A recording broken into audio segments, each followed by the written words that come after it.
Today is December 13th, 2019. We're at the offices of the U.S. Army Institute of Surgical Research, Brooke Army Medical Center at the Fort Sam Houston Army Base in Texas. My name is Maggie Rivas Rodriguez. I'm interviewing Leopoldo Cancio for the Voces Oral History Project at the University of Texas at Austin. Thank you so much, Dr. Cancio, for agreeing to be interviewed today and taking all this time. Dr. Cancio is a retired Army colonel who today is the director of the U.S. Army Institute of Surgical Research. So, Dr. Cancio, just to kind of set this up, this is going to be a life history kind of interview, but if there's anything you don't want to talk about, you don't have to. Don't talk about it. Don't talk about it. Okay. And if there's anything that I'm not asking you about that you really want to talk about, please interrupt and let me know that. It's pretty flexible, so if we need to stop at any point, we can do that. The entire unedited raw video will be housed at the Nettie Lee Benson Latin American Collection at UT Austin. And we're going to get started. Wonderful. So, Dr. Cancio, I did a little Googling, and I saw that your grandfather was a pretty prominent Cuban politician. Can you tell me about how, a little bit about your grandfather and how your family ended up here? Sure, he was my great-grandfather. His name was Leopoldo Cancio Luna, and he participated in the founding of the Cuban Republic after the Spanish-American War, which ended in 1898. But before that, he participated in the reconstruction of Cuba after the First War of Independence, which took place from 1868 to 1878. So in 1878, Cuba ended its first war of independence unsuccessfully and returned to be a colony of Spain. At that time, he was one of the first members of the Spanish court, which we would call Parliament, in Madrid, Spain. So after that, after a while, the Second War of Independence began, after which he participated in the first cabinet after Cuba won its independence. And he remained active in Cuban political life, public life, for several years after that. And he finally died in the late 1920s. He's most well known as the founder of the Cuban monetary system, and so he developed the coinage and the banking system for the new republic. So how much of that was family lore as you were growing up? There was very much family lore as I was growing up. My father talked about my great-grandfather a lot. It was obvious to me that he was very proud of his grandfather, my great-grandfather, and of his contributions. In fact, he spoke more about his grandfather than he did of his father. So what did his father do? His father was an attorney in La Habana, and actually I never met him. He died before I was born. So how did your family ended up coming to the U.S.? So many of the Cuban Americans came to the U.S. after Castro came to power in January of 1959. In my father's case, he came to the U.S. a decade earlier in 1948 to work for the World Bank in Washington, D.C., which was an organization that was set up after World War II to help finance the reconstruction of the world, especially in those days of Europe. So he came to the U.S. to work there in D.C. His job was attorney, and he was an attorney for a World Bank for the remainder of his career, i.e. over 30 years. And he retired from that organization. So that's how you ended up growing up in... That's how I was born in Washington, D.C. Okay. Right. So, so your mom is not Latina. That's right. So sometimes... She's an honorary Latina. Yeah. So she has her own background. So my parents, I was thinking about this in preparation for this interview. My parents were very different. They came from very different backgrounds anyway. My dad was an attorney, and he came from a family of attorneys, prominent people in earlier Cuban life.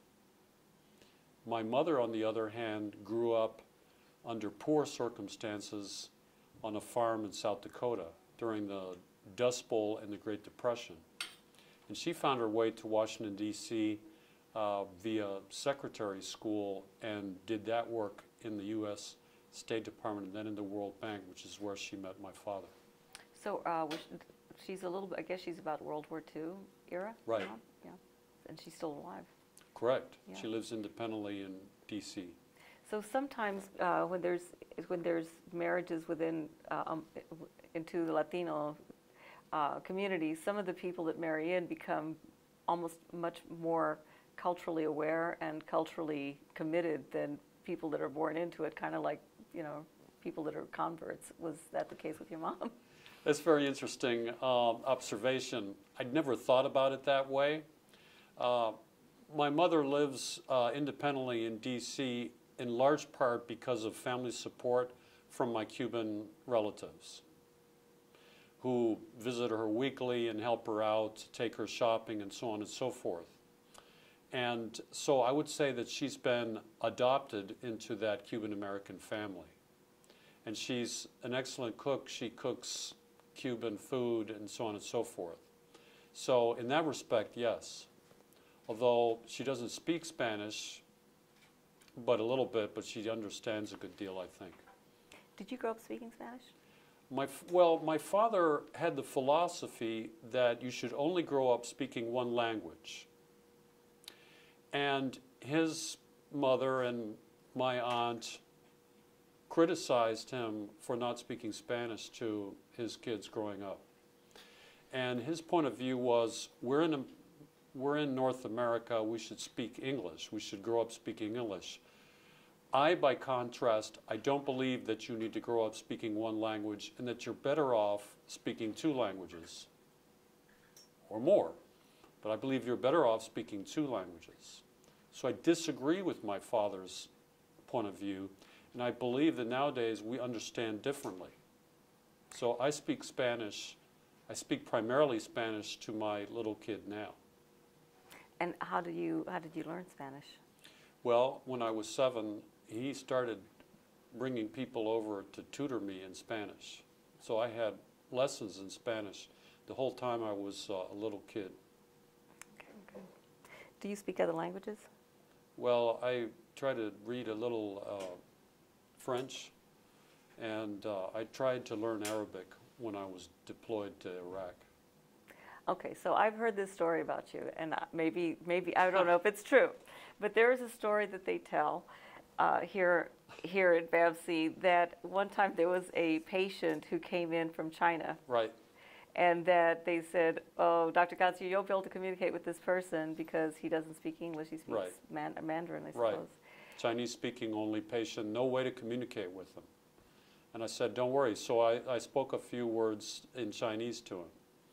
Not a problem. But I like the story because it makes me look pretty smart.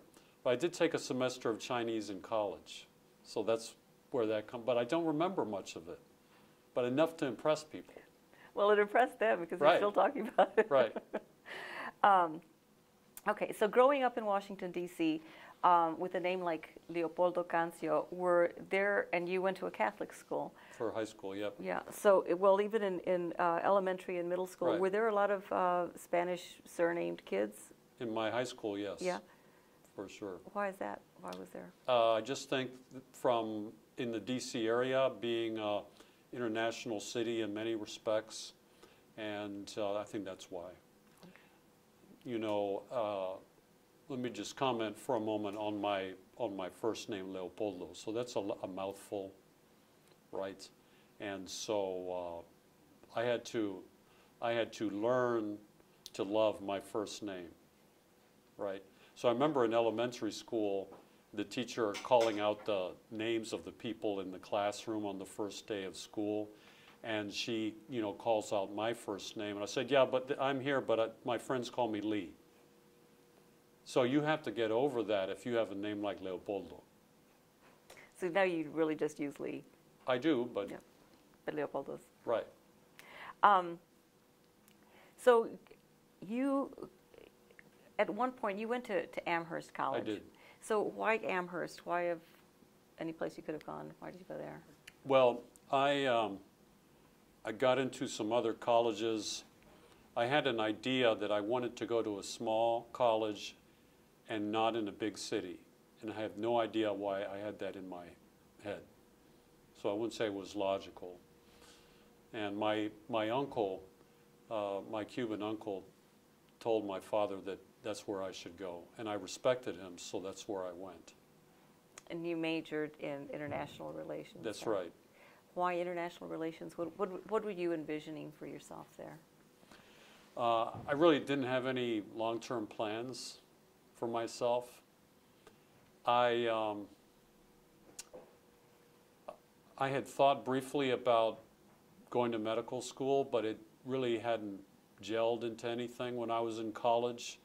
And quite frankly, I didn't think I had any talent in science, and I had struggled with math. So I didn't foresee that future for myself. And like we were talking earlier, except for my uncle, I didn't have a role model in my family who was a physician.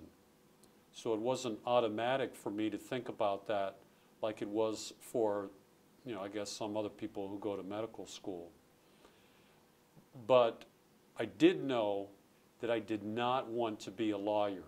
And I didn't want to have a job like my father's, because he constantly complained about his job at the World Bank. By the time I was a teenager, I said, I don't want to do that.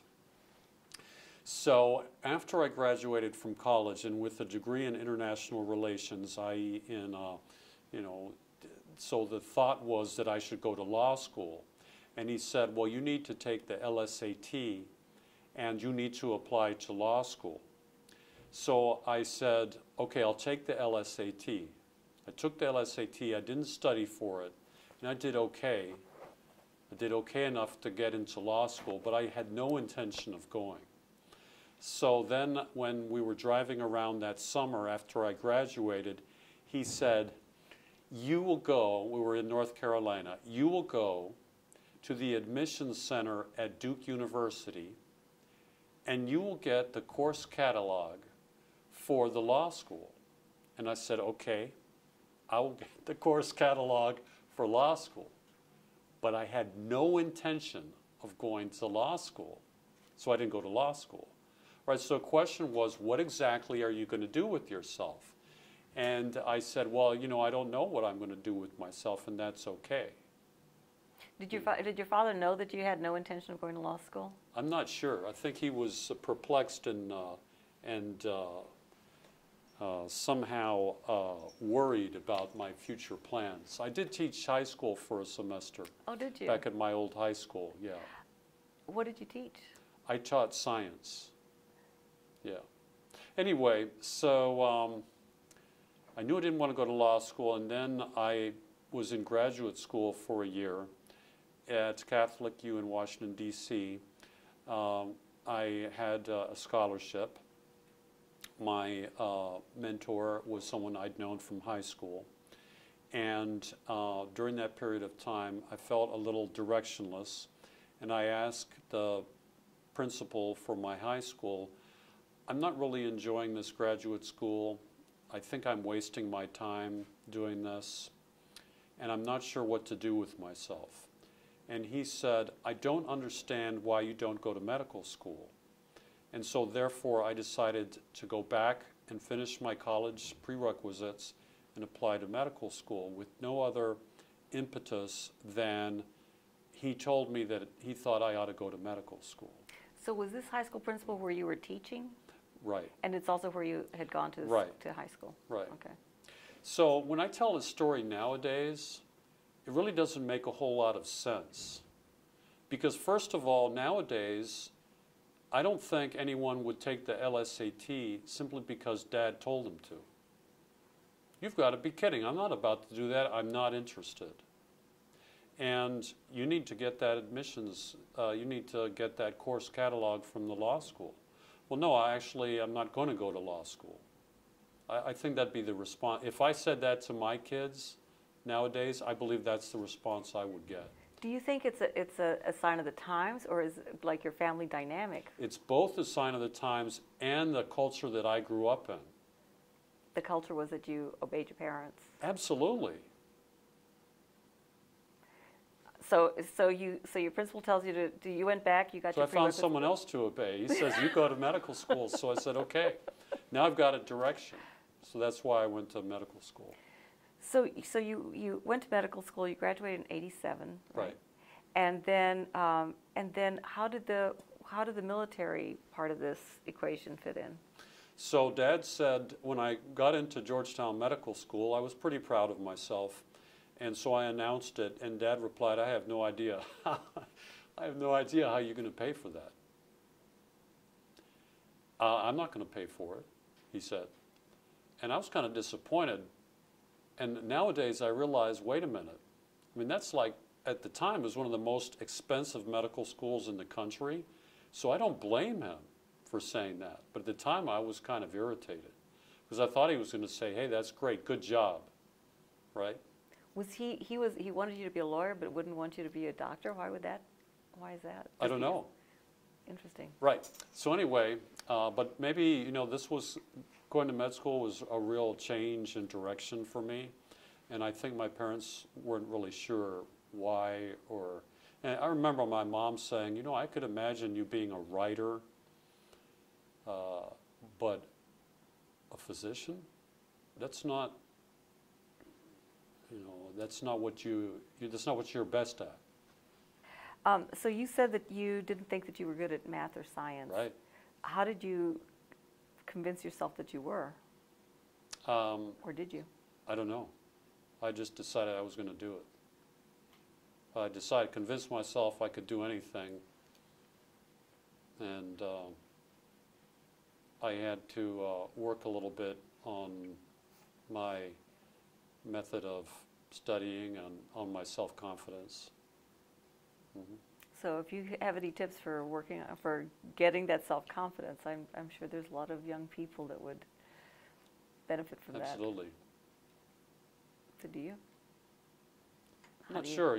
I remember at the time, particularly as I was getting ready for medical school, I sort of undertook a project to enhance my self-confidence. I would say growing up I was very shy, for example. So I said, I'm going to set out to do a bunch of things that require a lot of risk taking, okay? So the first thing I thought of was skydiving, right? So I started going skydiving and I kept going. And since I was very afraid of heights, it was pretty difficult. So I had to learn how to relax and how to do relaxation techniques. And on the one hand, I think those things were beneficial for me. They taught me how to perform under pressure, which I still find useful as a surgeon today, right? On the other hand, I have some low back pain, and a lot of that's from skydiving. So I don't recommend it. From when you land? Yeah. Yeah. I only did it one time. I'll tell you about that later. So maybe one time is good enough, right? Yeah. So how does the military part of this equation fit in? Well, so Dad said he'd pay for one semester, and then I got a scholarship to go to medical school. So I went to school on an Army scholarship. And so did that mean that you had to serve in the military when you got out? Right. Okay. So they paid for 3.5 years, and then I owed them 4 years. Okay. And then once I did that, once I paid that time back, I just stayed in. What was it about the military that worked for you? Well, I think, first of all, I got a job in a great organization, which was this burn center, after my surgery training. And I really have enjoyed working here. It's been very professionally fulfilling. And number two, later in my career, we began to go overseas quite a bit more. And so from 2003 until 2013, that was a 10-year period where I deployed several times, and that was important to me as well. Was it important to you from the standpoint of there was a huge challenge and you were able to meet that challenge? Is that or what was it about that? Well, I think I would describe it as having to do with trying to find meaning in your professional life. And certainly there's a part of me which is still a little bit of a risk taker. Maybe someone who wants to meet a challenge and overcome it. But beyond that, as a surgeon, the types of things that we're able to do while deployed are really professionally meaningful as well. And so I would say during some of these deployments, some have been busier than others. But as a surgeon, some of the most extraordinary things that I participated in were while deployed. And it's difficult to reproduce that type of experience in civilian life, really. So for somebody who doesn't know anything about the medical field, much less burn treatment, is burn surgery a part of, like, underneath trauma surgery? Is that how it works? Right. So burns might be conceived of as a kind of trauma surgery, but typically in the United States, burns and trauma units are separate. Or if they're in the same location, there are different services utilizing that same intensive care unit. So because the skills, both from a medical, nursing, therapy standpoint, are quite a bit different. So the services are quite distinct. You know, nevertheless, there's plenty of people, say surgeons, who do both, or nurses who do both types of care. In this unit here, and that's true for our people here as well. So you started doing burn surgery. What Right. year was that? 1995. Okay, so from 1995, when you first got introduced to it, how has the technology changed? Because I know that, you know, why we're here at this research unit is because you all find issues that maybe could be researched, improved on, to make it easier for I mean, that's a very applied kind of research, right? Right. So I'm sure that you have seen a lot of improvements. So what are some of those things that you've seen since '95? Well, we work in a more high technology environment now. We frequently do extracorporeal life support, such as kidney dialysis, round the clock in our intensive care unit. Some patients get extracorporeal lung support. Those are a minority, but very common is kidney support. We use decision support to help with resuscitation of patients during the first day after they get burned, help us determine how much fluid to give a patient. Let me ask Yeah. you this. So when you say extracorporeal, you mean Yeah. that before you didn't do dialysis on burned patients? Is that what you're saying? We did, but it was what we call intermittent.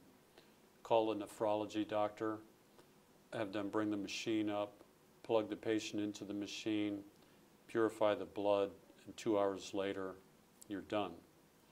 They would only do that when the patient reached the extreme end of the road in terms of kidney failure. So now, when the patient has an abnormality in kidney function, we're much more likely to start that therapy sooner, and we do it ourselves. And the third point is we do it around the clock. So it's a lot more gentle. So the patient doesn't have the big shifts in their fluid status up and down as you get when you do intermittent Monday, Wednesday, Friday, for example, dialysis. Okay, I'm sorry. And you were talking about the kidneys, and you were talking about what are the other? So we do decision support. So we developed a computer program to help providers determine how much fluid to give a patient during burn shock resuscitation.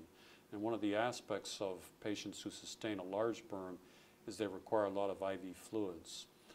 Patient tends to swell up for a period of time. And so we only want to give as much fluid as absolutely necessary during that burn shock period. Too little is bad, and too much is bad as well. So we develop software to help with that process. So what happens if you have too little or too much? So if too little, you could get into problems with organ failure. If you have too much, the patient swells up a lot. Then you can develop swelling inside compartments like the abdomen, the extremities, or even inside the brain. So we want to avoid those things. So we need to walk a tightrope between too little and too much fluid. And it's definitely an art. So I need to think, I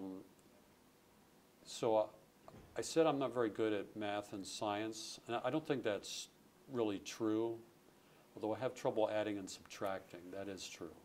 Well, you do as well. All right, so the point is that there's a certain art to the practice of medicine and surgery, and not everything is computational, and there's a role for intuition and experience. That's probably why I can do it. So how many burn patients do you all admit annually about? We admit about 600 a year.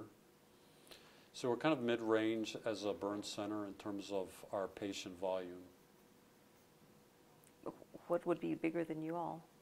Well, you might see there's a big burn center in New York City, as you might imagine, in Manhattan. They admit roughly 1,000 patients a year, I think.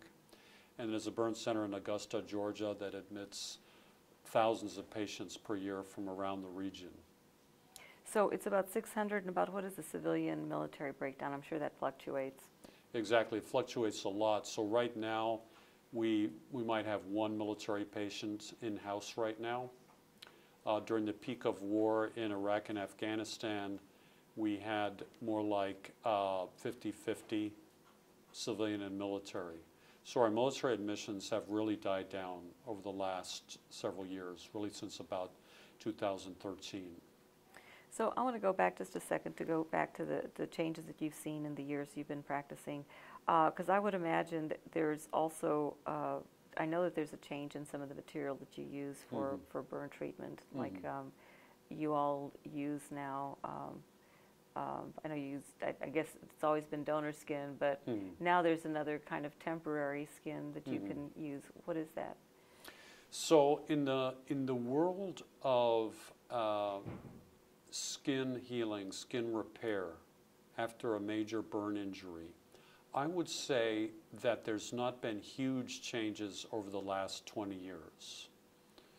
It's been sort of slow changes. So when you talk about patients with burns of 20% or greater, let's say 50% or greater, we're really talking about a small number of people. So in some respects, this is an orphan disease.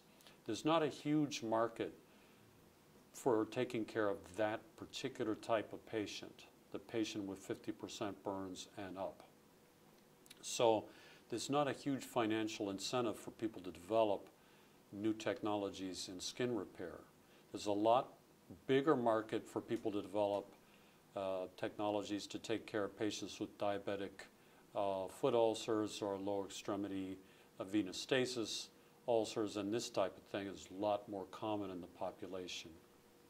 So when we talk about patients with large burns, our main approach is to remove the burned skin as soon as possible and replace it with the patient's own skin immediately if possible, or if not, to put a temporary replacement until the patient's own skin becomes available for harvesting.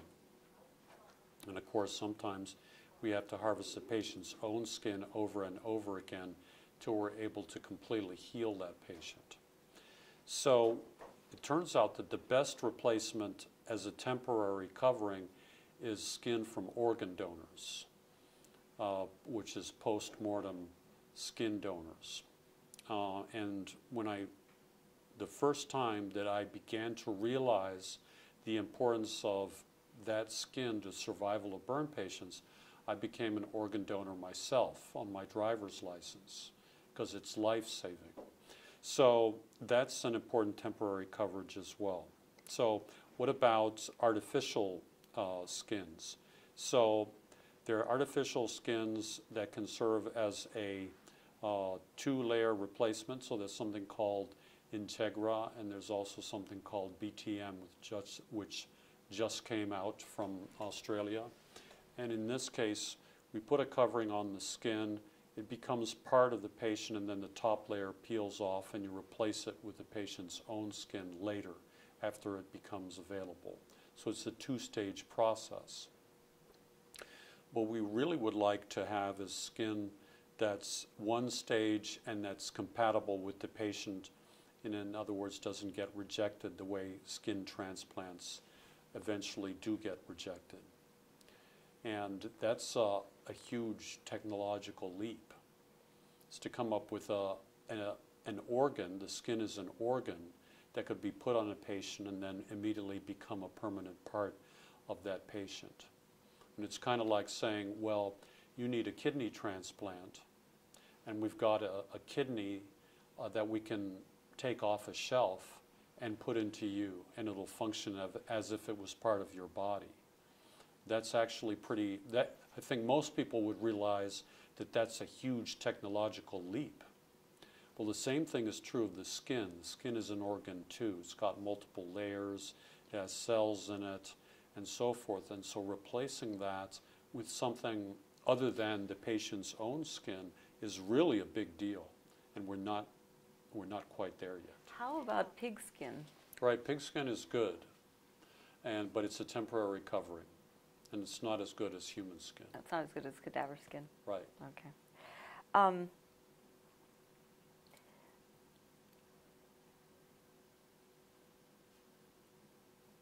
I noticed that there was an article that you wrote about the history of burn treatment, and in it you talk about how just from 1970s up, the advancements and the survivability of large burns has really increased. What does that due to? Well, I think my predecessors here at the Institute of Surgical Research really attacked this problem, and they applied science to helping improve the care of injured people. And they did so with tremendous energy and devotion. And they stepwise addressed a series of really important issues. The first was the prevention of infection of burn wounds. And that really occurred in 1964 when they developed a burn cream that was effective at preventing bacteria from invading through the burn wound into the patient. And what was that called? It's called sulfamylon burn cream. And so that remains a useful agent to use on these patients, along with silver sulfadiazine cream and silver dressings. Those are the mainstays of burn topical treatment. The second thing was improvements in fluid resuscitation of burn shock. The third was nutrition. Next, the treatment of smoke inhalation injury. And finally, we could say that improvements in critical care generally. So all of the, for example, better ways of treating patients who are on a mechanical ventilator, preventing stress ulcers from causing bleeding in the stomach and the small intestine, all the other things that have improved critical care for all patients.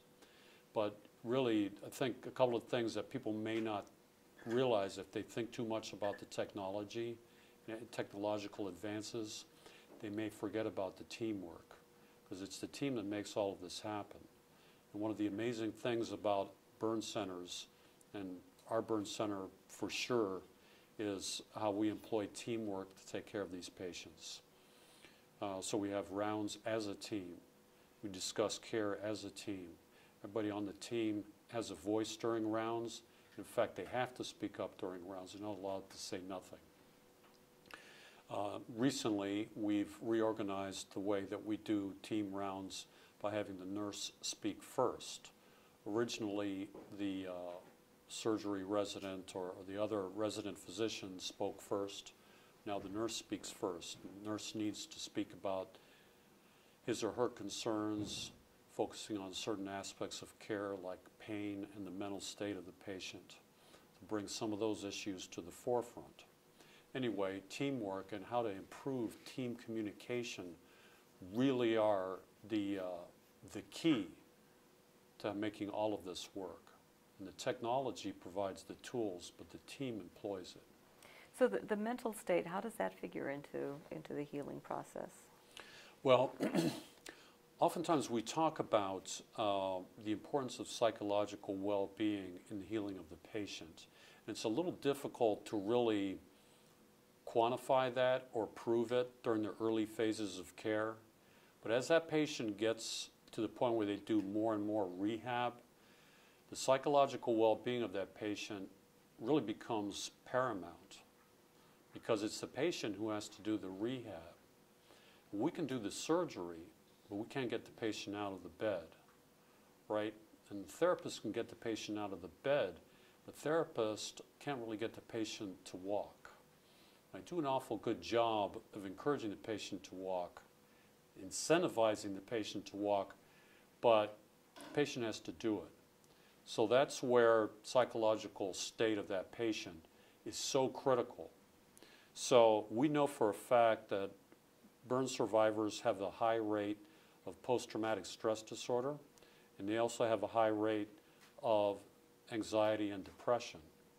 So psychological support of that patient is absolutely an essential part of burn care. So for example, we now have a full-time psychological nurse practitioner on our staff to focus on those needs. But more work is needed in this area. And more research is needed on the long-term psychological, psychosocial outcomes of burn patients. So do you all track patients like 10 years after they've been released? So we haven't, but we need to start doing that. So a big project that we're working on could be called Long-Term Outcomes. Mm-hmm. So we want to look at long-term outcomes of burn patients, psychosocial, cognitive, functional, meaning activities of daily living, return to school, return to work, or whatever that may be, physical, and down to changes in their body at the cell level. And so we have an ambitious concept to follow all of those aspects. They're like different domains of that patient's experience, but I think they all interact in some sense. So where are you in this process of? We're starting it. Oh, you're starting it right now? Oh, very good. Do you have funding for it? We need some. Okay. Well, you mentioned in this article about, well, one thing you mentioned is the influence of, is it Basil Pruitt? Right, Basil Pruitt. Basil? Yeah. Tell me about him. Was he a mentor to you? I would say Dr. Pruitt was my mentor. Dr. Pruitt was the commander and director of this institute for 27 years. So from 1968, when he returned from Vietnam, until he retired from the Army in 1996, January 1996. So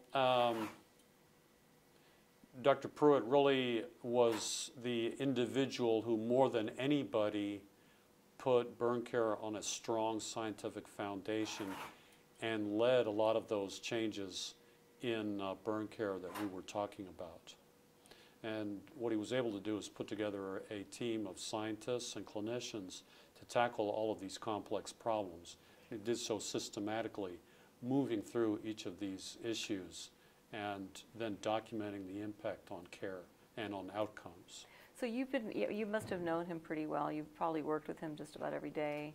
And then he passed away a couple years ago? He passed away earlier in this year, 2019. Oh, okay. Yeah. So you're now going through his material. Right. What kind of insights have you gotten into Dr. Pruitt? Well, first of all, Dr. Pruitt accumulated a lot of material, papers, and so what I was looking for in my project was I was looking for the original source material for the well-known articles that have been published and that were pivotal in progress in burn care. So, and I found some original notes, lab records, and so forth pertaining to those early articles.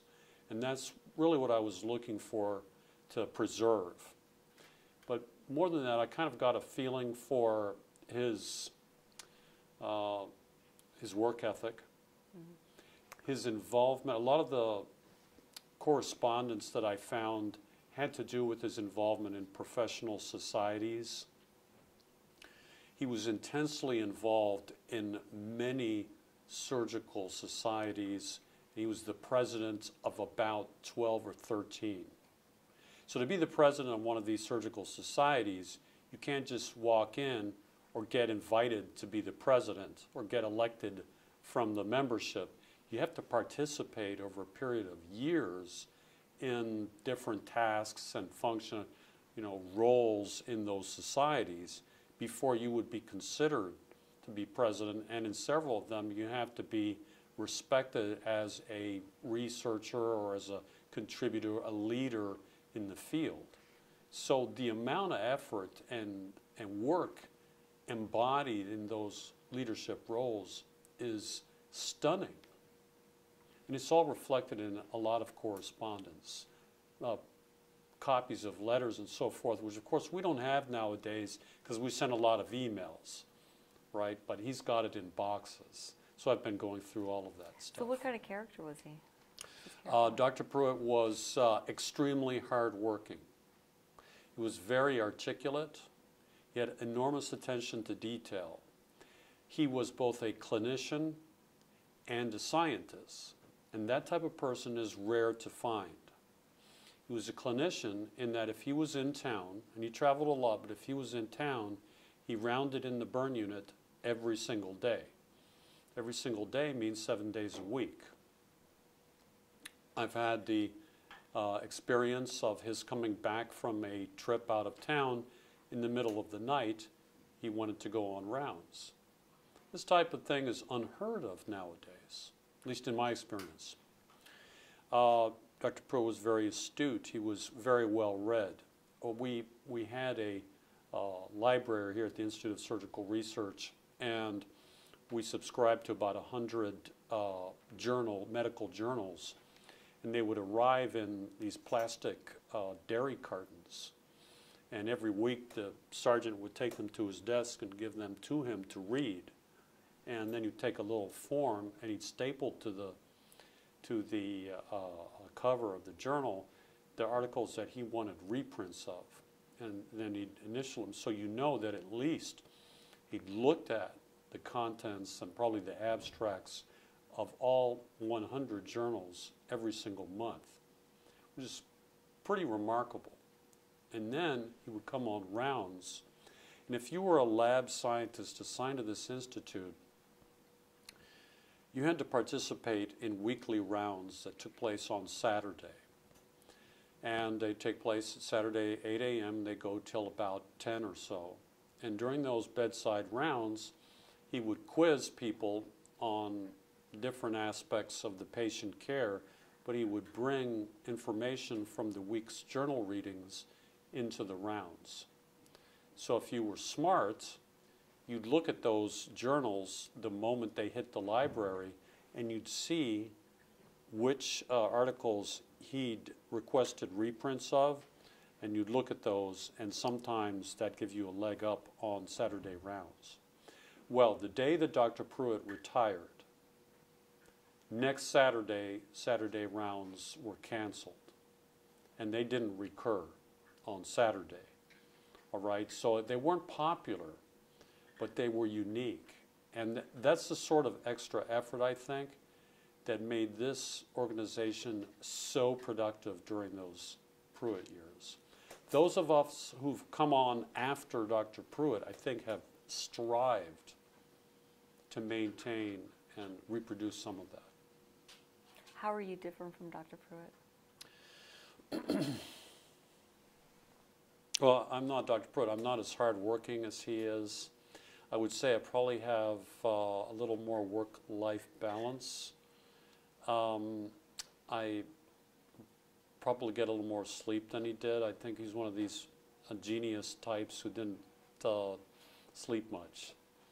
And I think he was gone a lot of the time on his travels, right? I think that my background as a liberal arts major makes me a little more attuned to some of the social aspects of what we do as an organization, and sort of enhance my interest in such things as teamwork and process in how we provide care to our patients. So one thing that you mentioned is that you felt that it was important for the staff to feel when you took over. It was important for the staff to feel supported. How do you go about making sure that they feel that? Well, that's a challenge. The reason it's a challenge is that burn care is stressful. The patients are often ill, and sometimes they're severely injured, and sometimes we lose them. So we need to be able to handle, as a staff, we all need to be able to handle issues of things not going well and of end of life.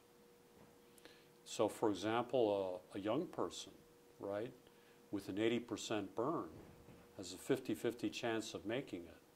So fortunately, those size burns are unusual, but you know, even in a sort of the fit young person, those types of patients, we're going to have a significant death rate. So the challenge is real.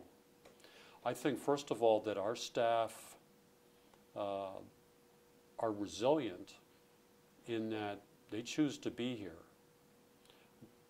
Some of our military may happen to be assigned here without necessarily knowing what they're getting themselves into, or because they get tagged for this assignment. But in general, our long-term employees are here because they choose to be here and not to be working in some other intensive care unit. They prefer a intense, high-pace, high-tech, high-risk patient environment. So having said that, there is a real risk of burnout. And that's true whether we're talking about surgeons, nurses, therapists, you name it. So I think the first thing that we do to take care of making sure that people are supported is we want to make sure that people have a process in place whereby their voice gets heard. And a good deal of thought goes into making sure that people feel that they can speak up if they have a concern, making sure that they understand that if they think something isn't right, that there is a venue where leadership is going to listen to them. And so we put into place any number of things to facilitate people elevating concerns. Like what? Such as, if you have a problem or a question, you can call me, Dr. Cancio, anytime. Now the problem is that people don't always take advantage of that, but that's essential It's essential for people to be able to speak up, because we operate in a high-risk environment. It's like we were operating in a nuclear power plant, or we're operating in a place where airplanes are maintained, and this type of thing. So everybody from the person who sweeps the floor to the person in charge of the company has to have a voice.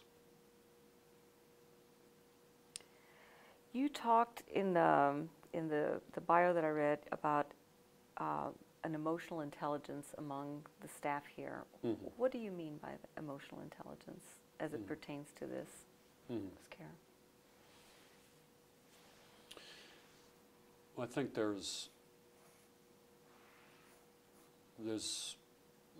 three aspects to that. One is what we were just talking about.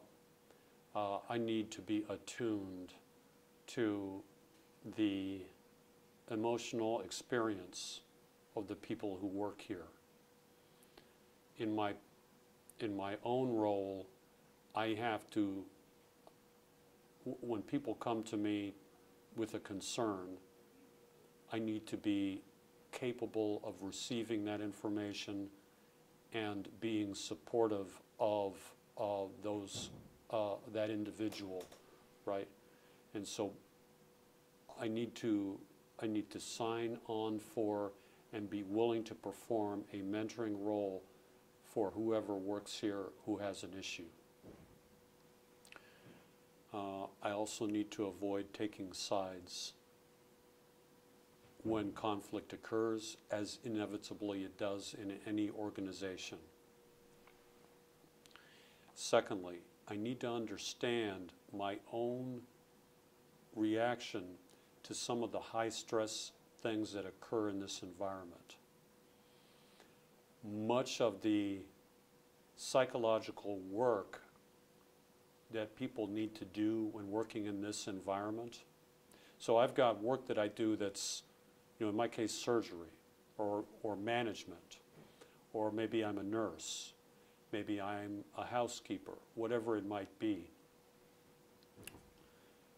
So that's one definition of work. The other definition in this type of environment is psychological work that I need to do so that I can process what can be negative experiences in taking care of these types of patients. We need to have a way of doing that. Otherwise, I will fail as a provider, right? As a person who provides care, I have the opportunity to either do a good job at that emotional work or to fail at that emotional work. When people fail in doing that emotional work or psychological work on themselves, they can burn out, they can become detached, numb, angry, depressed, you name it. So how does that affect patient care? I have to be willing to interact with and provide guidance to family members, particularly when things are not going well. And the most difficult type of interaction to have is the family in whom the patient is in the intensive care unit for a long period of time and things don't go well. And those are long, drawn-out battles that occur in some of our burn patients, and not everybody can do that type of work. So I've got to somehow manage a desire to fix everything for that patient, make that family feel good, solve the problem, right, which is the surgical mentality. That's what we do. Take a problem, operate on the problem, cure it, the patient goes home, I look good, you're happy, problem solved. That model works for some of our patients, and it fails catastrophically for other patients, right? So how do we handle that? So I've got to assume a different role. I have to assume a role where I'm going to communicate with a family member, and I'm going to provide them with information, and I'm going to be empathetic to their experience, but I cannot allow myself to be destroyed when things go bad. right? And there's a certain, it's like the spectrum between being overly attached and being overly detached. And I have to somehow navigate that spectrum.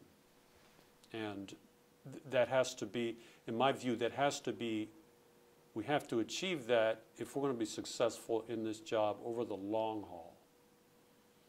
And I've seen surgeons who become depressed and worn out here, and they can't do it, and they decide to go do something else, which is okay. I'd like to,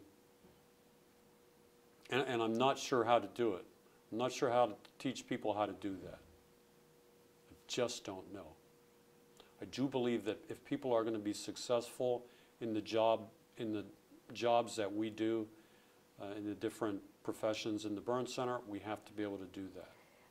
I actually have wondered about that because I see these nurses particularly who are there with the patients, 8 hours, 10 hours a day, or 12 hours a day, really. Right.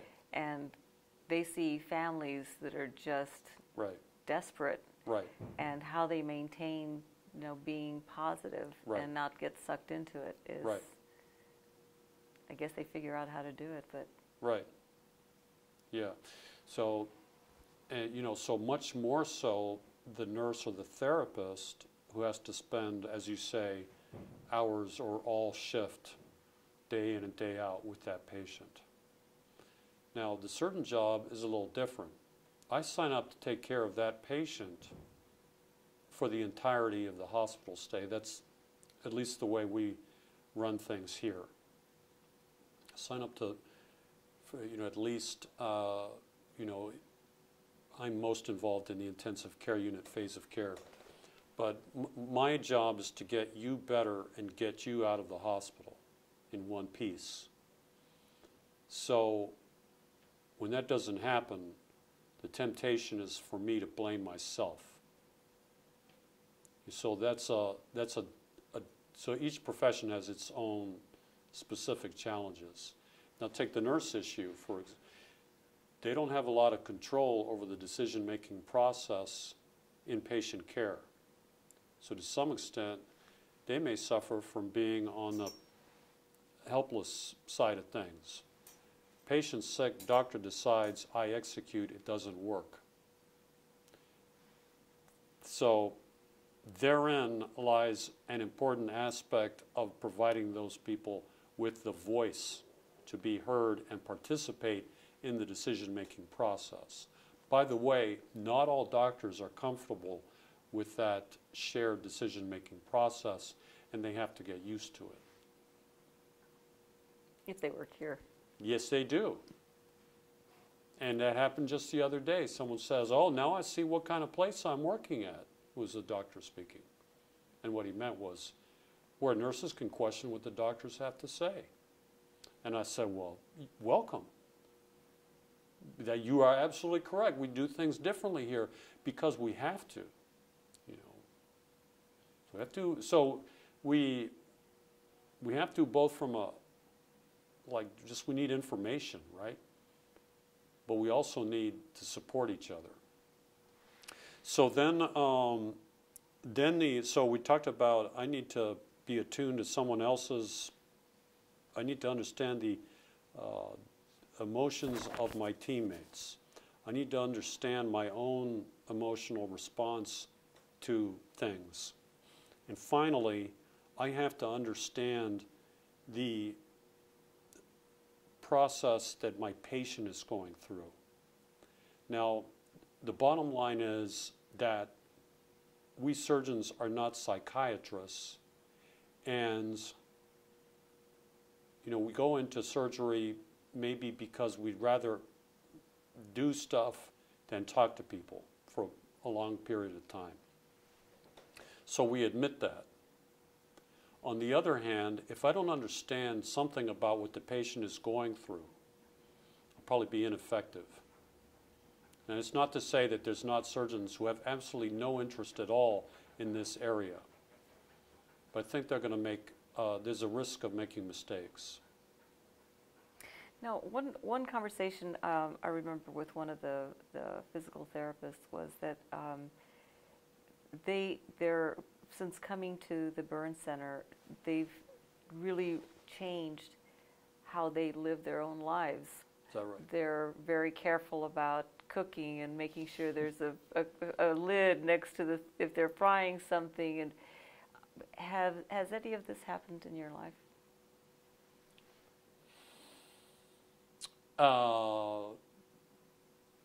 Not in that sense. Not in the sense of avoiding hazardous activities. Changes that have occurred along those lines, I make sure that I go to the gym as often as I can, because you have to be physically fit to work in this environment, and I'm getting older, so therefore I have to go to the gym, not less but more. And what do you do at the gym? Well, it depends, but most recently just lifting weights and swimming.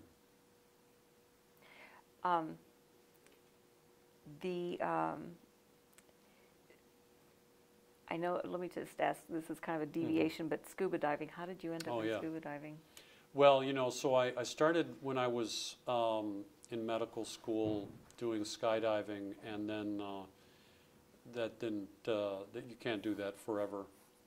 So then I started scuba diving, and that's a completely different experience. But a while ago,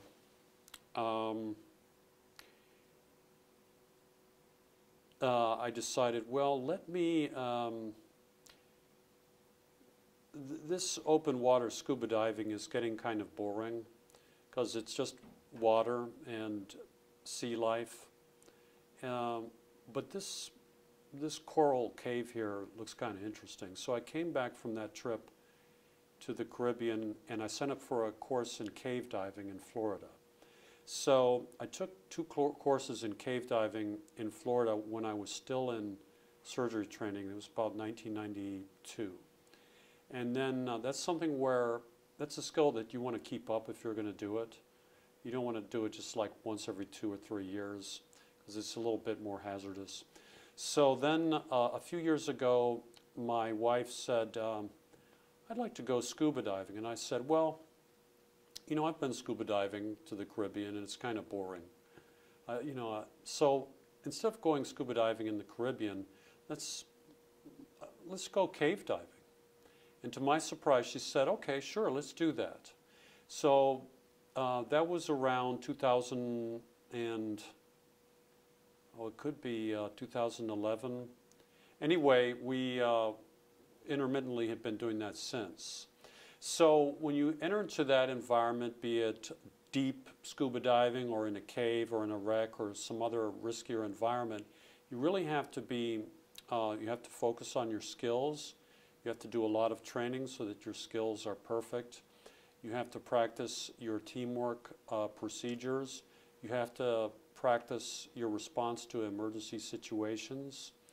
And this requires a tremendous amount of additional training over and above what most people experience when they take an intro scuba diving course.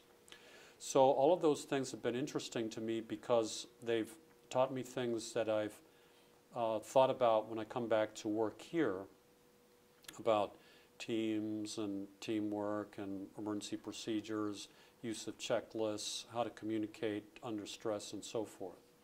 So to me, I'd like to do more diving. I'd like to do more diving, but it has been interesting from the relationship to work.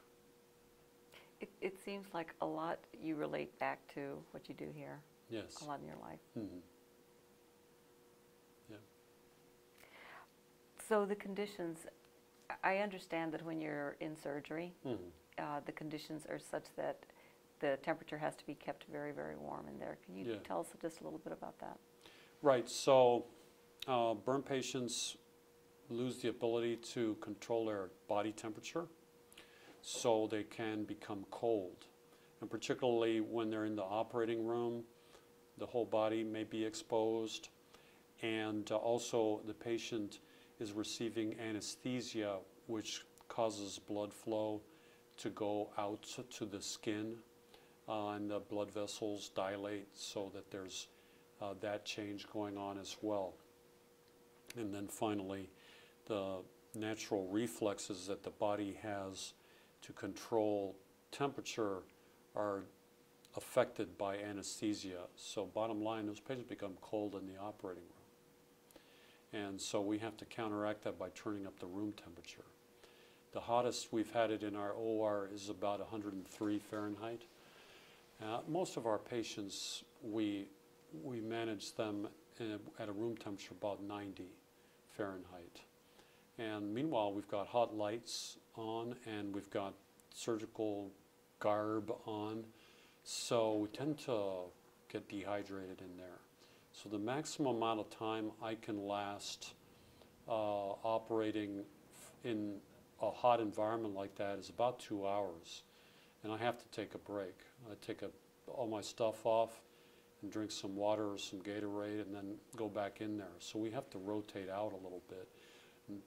Now, ideally, we'll finish an operation in 2 hours, but our anesthesiologists tell us that that's not true, that we take longer than that. And so we have to be accustomed to that environment. We have to be able to function in that environment, and we have to take breaks.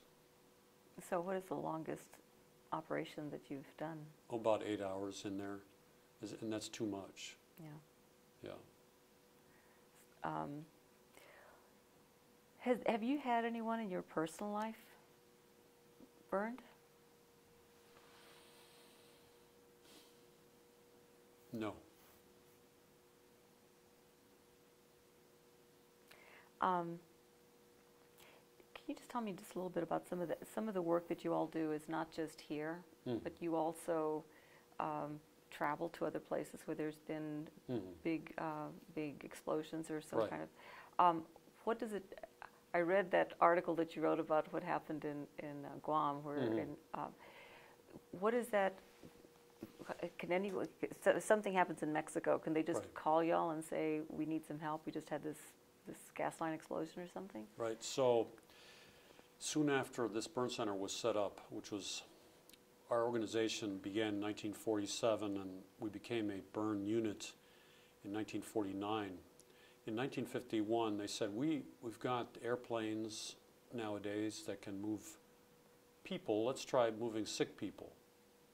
So this burn center set up a burn flight team. And we were the first team, to my knowledge, to move critically ill patients by air.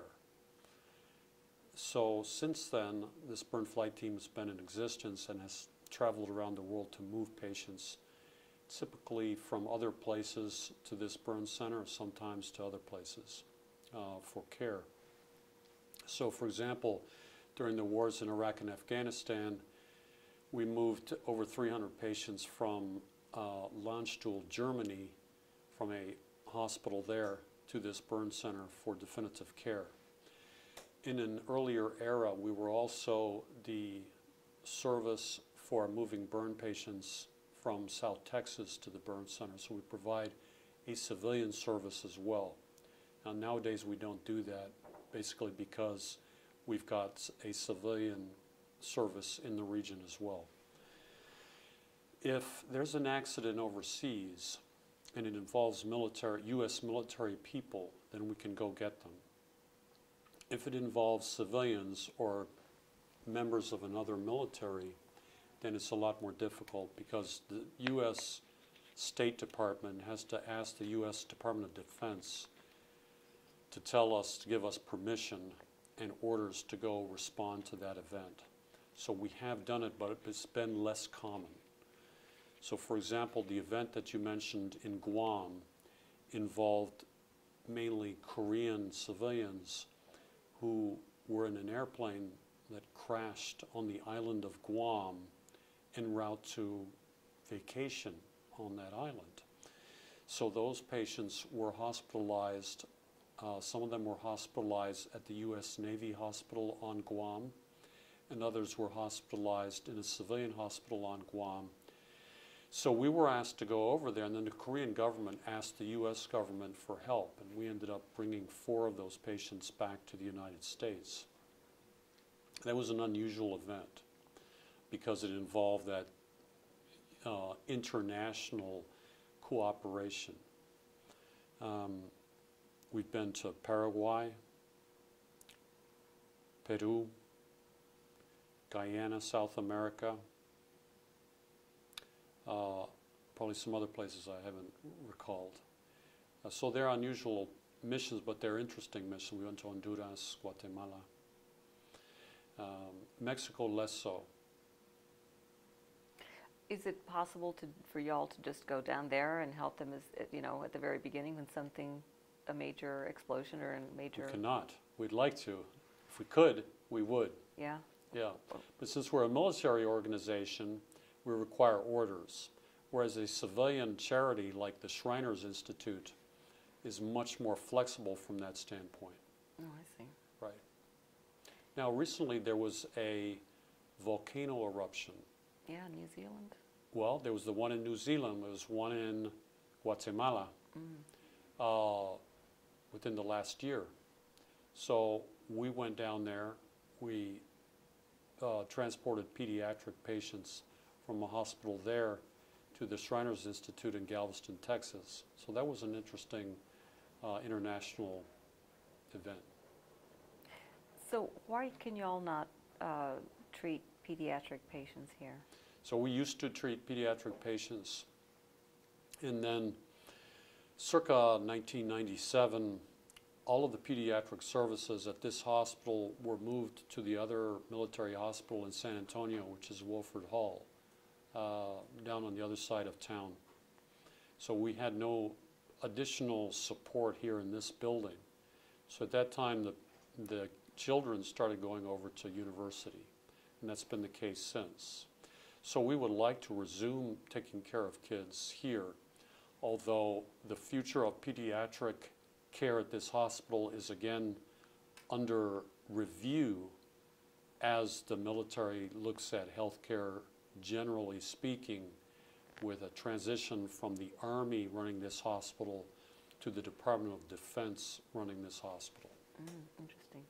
So I know you all treat other than burn patients here. I guess there's a couple of main conditions that you all treat. Can you tell me a little bit about how that differs from burn patients? So we take care of patients with skin diseases and patients with conditions that cause necrosis or basically destruction of the skin and the underlying tissue.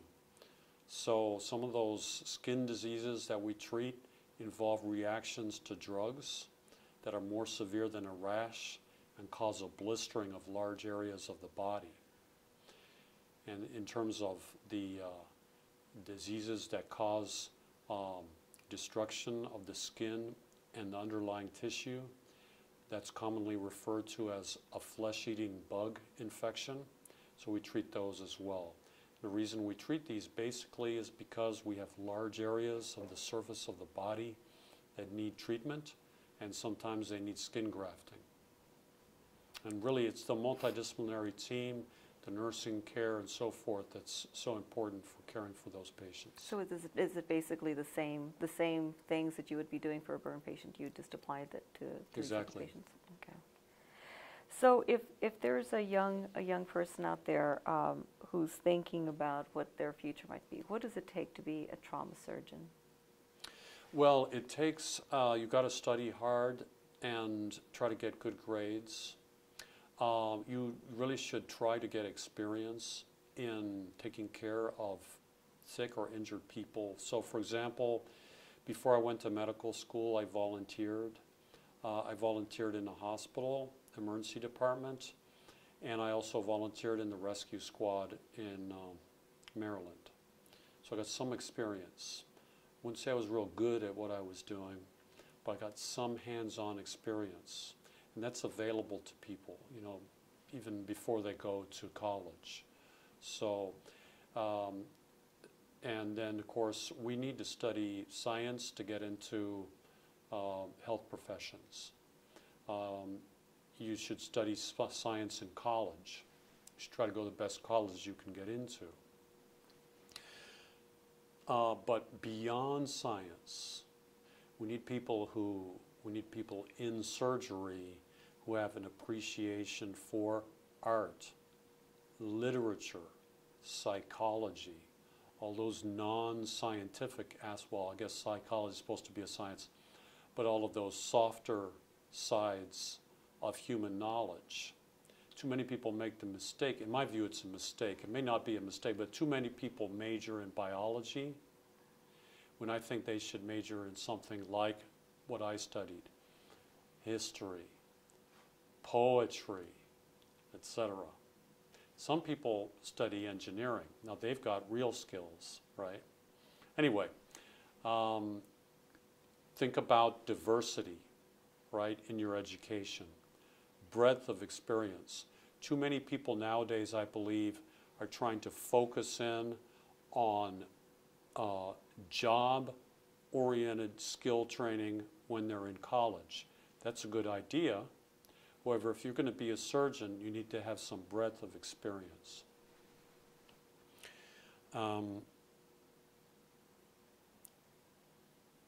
Finally, trauma surgery or burn surgery is a branch of surgery. And we again have a tendency to subspecialize in medicine nowadays. One of the nice things about trauma surgery is trauma surgeons are supposed to take care of the whole patient and the whole body of the patient and fix what's broken, or supervise other people and co-manage the other specialists. And the trauma surgeons are the overall manager of the care of the injured person. So there may be other consultants who come in and do specific things, like the orthopedic surgeon takes care of the bone problem. But the trauma surgeon is in charge of everything and has to set priorities. So for me, I tend to think of the care of these patients as a problem in physiology, and I refer back to basic concepts that I learned in medical school. And so I try to think about my patients logically. And I try to apply what I learned in the past, and I try to think of what I do as an exercise in science applied to the care of people, not as something that I do according to like a recipe, or something I do by rote. I have to think, to be successful in taking care of really sick people, I have to think of my patients because they pose complicated problems. And we, in large part, this job is interesting to me because we have to outthink the patient's disease process in order for me and the patient to win. And the disease can fool us and can trick us, and we can make mistakes. So when you do lose a patient, what are some of the reasons for that? What goes wrong with that? Well, most of our patients who die following a major burn die of an infection. And further, they typically die of an infection in the setting of either they get bad pneumonia or they fail to heal their wounds. So everything in these patients has to do with get the patient off the breathing machine, because that helps prevent pneumonia, but most importantly, heal the wounds. And so we're engaged in a race. Trauma surgeons tend to have, in my view, a sort of a view of reality which could be described on the order of minutes to hours, because they've got to stop bleeding, right? And they do emergency operations. Burn surgeons, on the other hand, have to have a scope of view or a framework of view that is on the order of weeks, we'll say days to weeks. So I get a patient in with a big burn, and I have to think ahead to a month from now where that patient needs to be in a month. And the answer is largely healed, and what I need to do to get from here to there. So I have to think in terms of operating on that patient at least weekly between now and that month time point, and in many cases beyond. So I can kind of schedule get a large burn, I know I've got a time commitment that will stretch out for weeks. And the focus has to be on taking care of the wound and wound healing. So I know that the older you get, the harder it is Yes. to survive. Is that because that time, it takes that much longer to heal? Yes, number one. And number two, other things that happen, like the ability to fight infections. So I got a little scar when I was scuba diving when I was in my 20s or so, and then later when I was about 55. And it's just, there it is. There's the proof. And there's nothing that can be done to address those factors yet. Do other things to sort of enhance wound healing in these patients, to include older patients, but we can't reverse aging. So the patients with the largest total body surface, what would that be, the ones that have been successful for you all? About 95%. Really, 95? Yeah. Where did you graft from? Well, those people, you know, they may have a spot here or there, but often the scalp, even sometimes the bottom of the feet. Wow, that must have been a very long process. Right. Wow. And how long ago would that have been?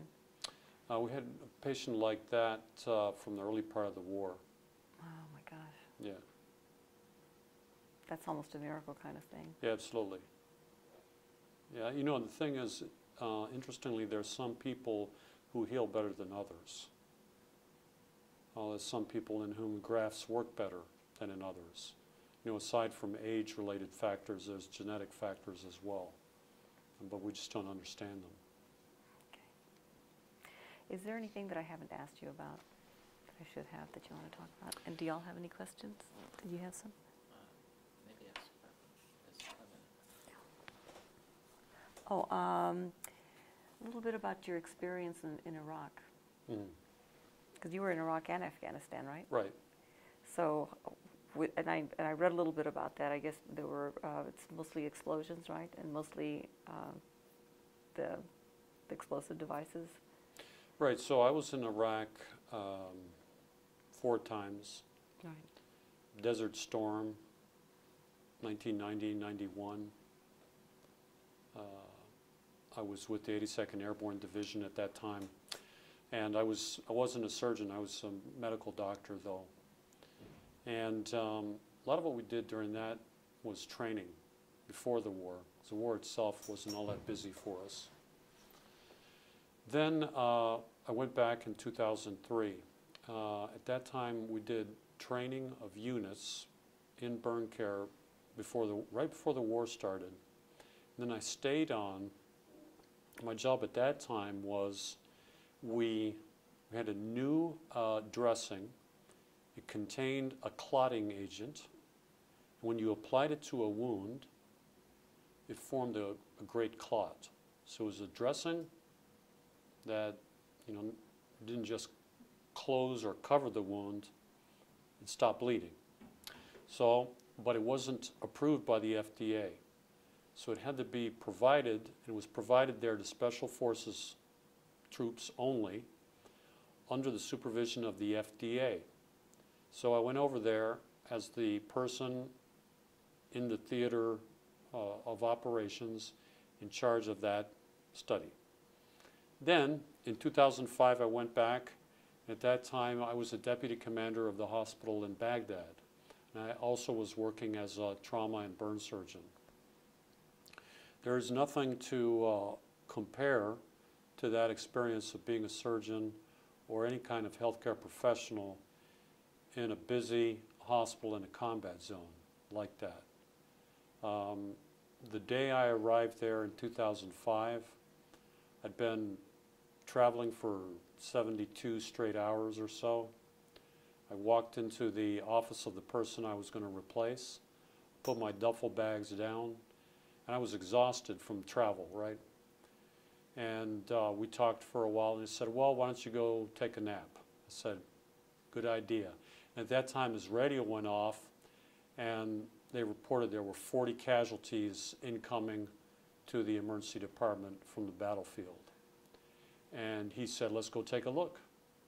And I thought to myself, I am dead. There is absolutely no way that I can do anything, much less do surgery on 40 casualties. So I went into the ER, and these patients are rolling in on their litters, right? And they're in the hallway, they're in the 2 trauma rooms there in the hospital in Baghdad. And I saw a guy who was bleeding from his neck, and I thought to myself, and there's kind of an element, there's a element of chaos and confusion going on, people shouting, people yelling, blood, casualties in various stages or severity of illness. So I walked up to a guy with blood coming from his neck. I thought to myself, what do I do? You know, this is not the ordinary environment. When we go down to a trauma room here at Brooke Army Medical Center, there's 25 people in the room taking care of one patient. You know, there's no absence of resources. There's little in the way of chaos, all right?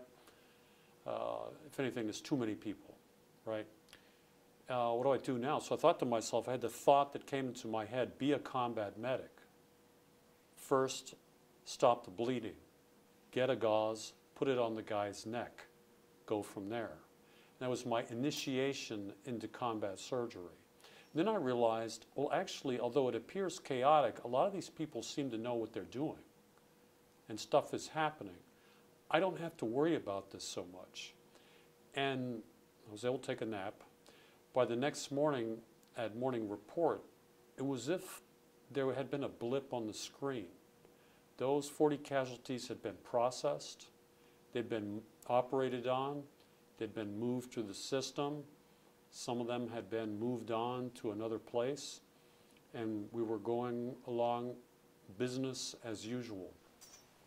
But, you know, that experience in Baghdad was transformative. It was extremely difficult for me in the aftermath, not while I was there, but in the aftermath, it was extremely difficult for me to come home. I didn't want to come home. I wanted to stay in the combat hospital in Baghdad, and I was prepared to move there. Of course, that's not possible. Although I met somebody, I know somebody who all but moved to Baghdad with repeated deployments back and forth. So I think it could be said it is something of an addictive quality to performing successfully in that particular type of high intensity environment. What is it? Is it that you're testing yourself constantly? Is it just adrenaline? It's definitely an adrenaline factor, definitely. I went back to the same place in 2008. It was not quite as busy at that time. It had been busy right before I got there. It was the battle for Sadr City in Baghdad around Easter time in 2008. And the so-called Shiite cleric Muqtada al-Sadr was causing trouble. But that was right before I got there. When I was there, things were a little more calm, and so I focused on burns during that time.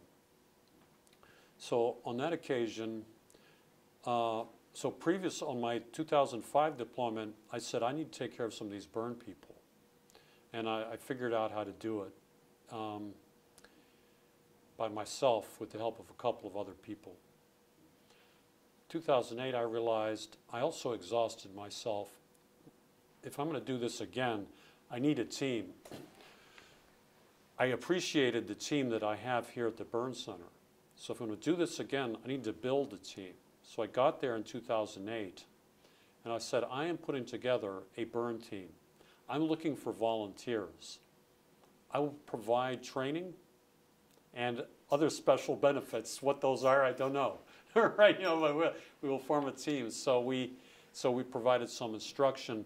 2 people who were with the Combat Support Hospital during that stay then moved to the Burn Center after their deployment. Here? Yes. So we put together a team. We, again, and it's the type of care we provided, not just for injured military, but for civilians from Iraq. So they didn't have any place to go after our hospital. So we undertook to provide definitive burn care to those people in the Combat Support Hospital. All of the stuff, excision and grafting, and so on and so forth.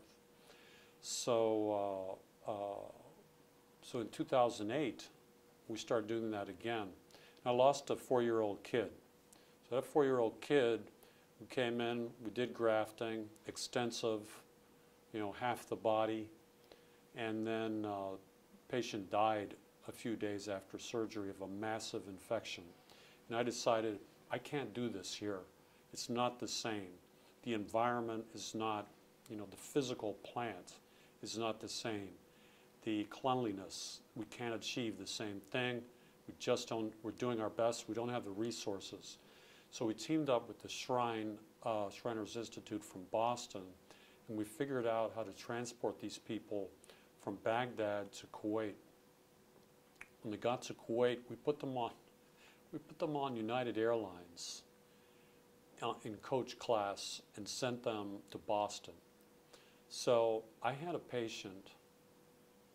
I mean, we sent people with 50% burns, wide open, on United Airlines to Boston from Kuwait, including a girl who'd been infected. And you know, she had basically wide open burn wounds. She was about 17. She was kind of an older kid. Anyway, she said she was 17.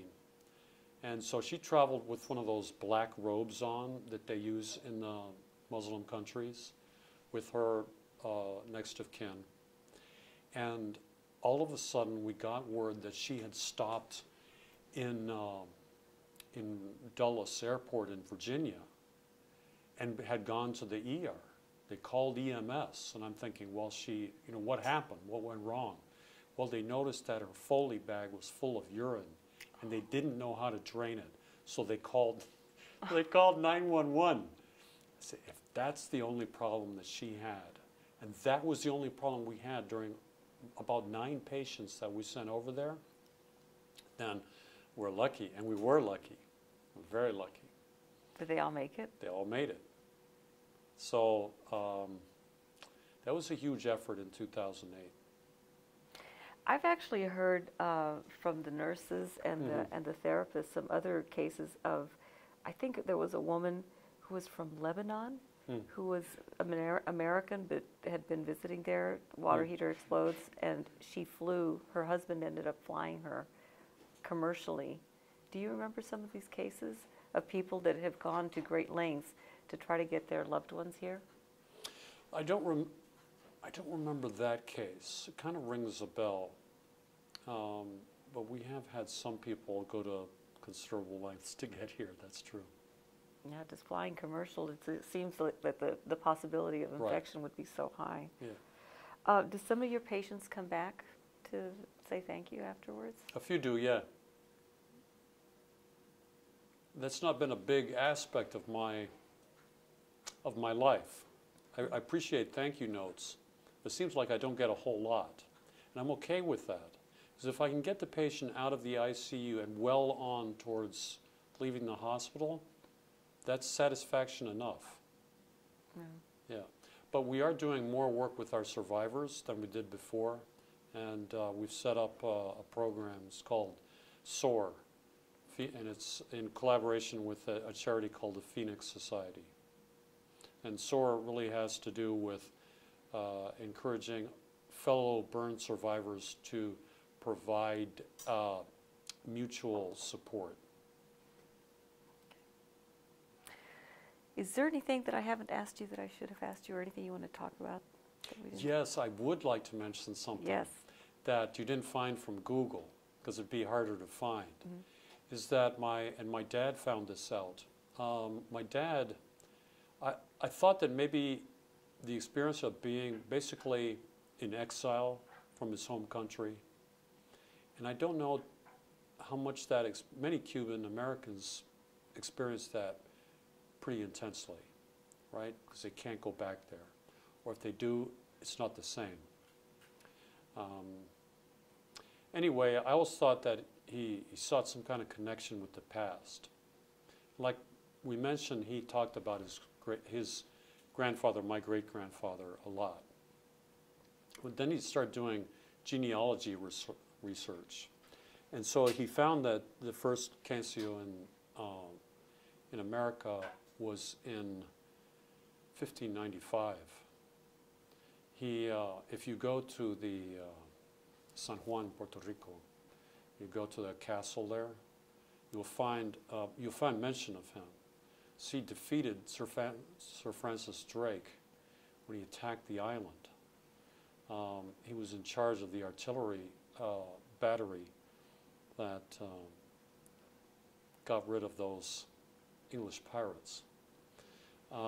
So then that Cancio was appointed admiral and was made governor of the colony of Florida. So if you go to St. Augustine, Florida, you'll see that he established the first hospital in North America, and that he also established the first marketplace in North America. And so when we celebrate Thanksgiving, right, I think, which we do, I think back to those people, right, because they had the first Thanksgiving in North America, and it was not in English, it was in Spanish, all right, it was in Florida. Let me ask you this: how many trauma surgeons are Latino or Hispanic? Well, there's a guy who's in the leadership of the American Association for the Surgery of Trauma, and he says, there's a handful, okay? So there's, I don't have an exact number. Did it ever come up when you were in medical school, or even in the field? Did it ever come up? There's somebody, Leopoldo. What the heck is that? No, not really. I mean, I probably was unusual enough for other reasons at the time, because I had this skydiving interest and this type of stuff. And maybe I was a little bit older. I was a few years older than the average medical students, and didn't come at it from the typical pre-med background. Yeah. So I think I had enough unusual things going on They couldn't figure with you out. me that are right.